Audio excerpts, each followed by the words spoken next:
course it would fall right when I let go.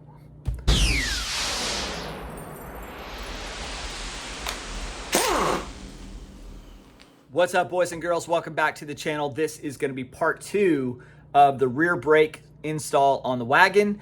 I just installed the Fox linked axles, the 5-lug axles on the wagon. So I ended up having to redo all of the brakes in the back. I couldn't get any of the SVO stuff to work. Whatever, I kind of knew that might be the issue, but here's what I got. The brake setup that I'm going to be using is the Mustang. It's 94 to 04 GT/V6. They're both the same. The only thing that's different is going to be the Cobra model. So I've got my calipers, I've got brand new brackets, brand new pads and discs. And what I've noticed is these rear discs are super thin, well, compared to the SVO stuff. So the SVO was, I guess, way ahead of its time, and much bigger brakes, much thicker rotors, which is kind of cool. Too bad I couldn't make any of that stuff work, but you know, these will do just fine. So I'm gonna get out there and get started assembling all this onto the new axles, and afterwards, fingers crossed, everything lines up and works correctly and everything goes smooth. Here's the driver's side. I've got the rotor on, caliper bracket, caliper, brake pads, and what I found is this line is not quite long enough to reach over here. So I'm going to have to take that off and figure out which one to use. So this is going to have to get replaced. I don't think I can maneuver it into place safely without damaging this line. So add that to the list of things that need to get replaced when you're swapping everything over on the SVO rear end. Everything else so far has bolted up just fine, just that brake hose. When I was doing the driver's side, I noticed that these caliper brackets were a little bit tight up against the rotor. So I took a file and just ran it across that surface right there and right there, and the same with the other bracket, just to gain a little bit of clearance. It was just a little too close for my comfort. While I have these out, let me show you the difference.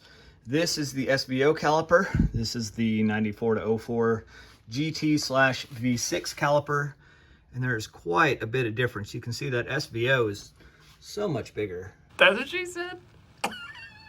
Even the brake pads. So here are the new pads for this one, and that's what the old one looks like with the bracket. I mean, it's just so much surface area on these old ones. It really was engineered well. It's such a shame that I couldn't use those with this setup, and I had to go to this smaller one. But check out the disc. You can see how thick this is compared to that new one. Look at this. I mean, God, that thing is super thin compared to that, right? So this is the SVO disc, and these are the 94 to 04 GT V6 rear discs.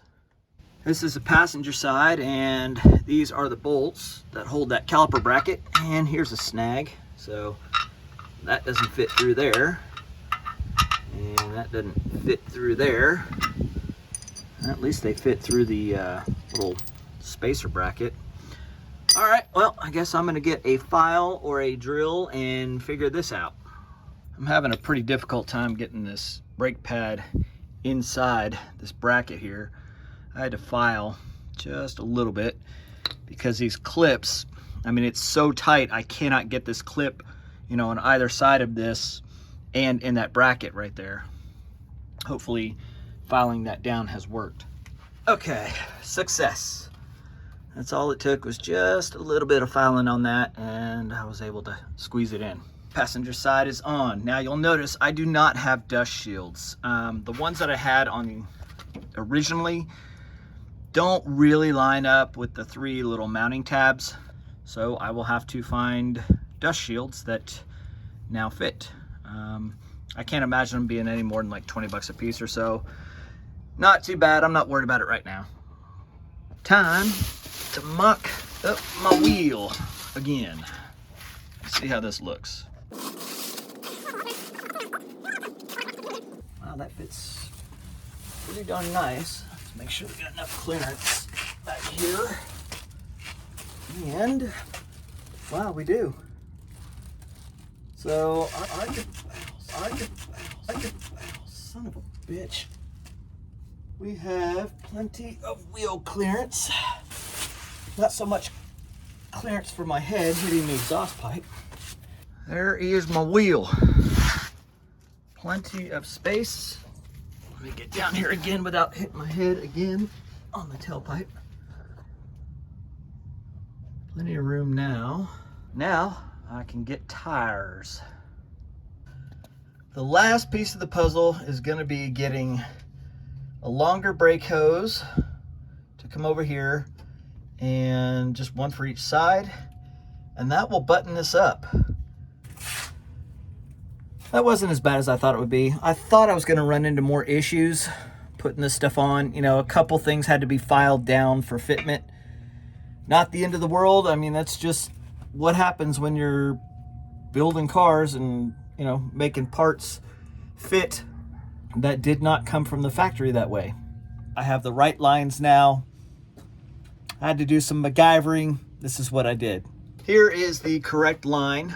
This is for the 94 and up caliper. This is the brake line with the bracket that attaches.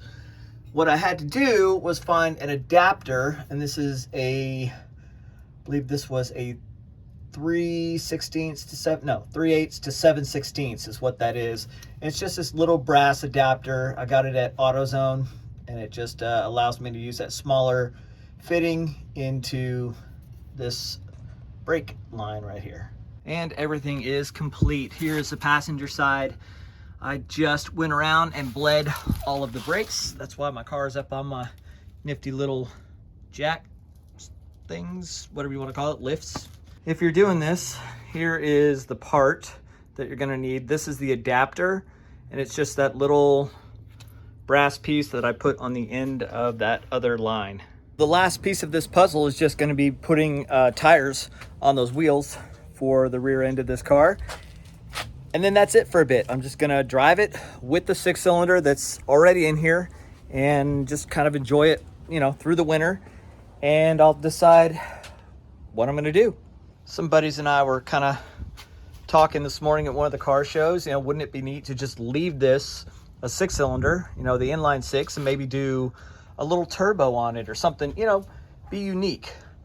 This thing has been a workhorse, I'll tell you that. I have had no issues with this engine at all. It has started up every time. It is carbureted, so, you know, hit the pedal a few times, get some gas in there, and she'll fire right up. It's been a great little motor, so there's really no need to take it out, at least not anytime soon. So maybe I'll entertain the idea of putting a little turbo on there and see what kind of power. This thing's not gonna be a race car, and it's just gonna be a cruiser, but that would be kind of cool to open the hood at a show. And how many turbo inline 6-cylinders do you see at car shows these days? Probably not many. I think I've only seen one, and it's that Mustang that comes out to our little Cars and Coffee event. That's where I got the idea. That's a cool little Mustang and a cool little build. I'm gonna get this thing back on the ground and take it down the road. Thanks so much for watching. Stay hungry, stay foolish.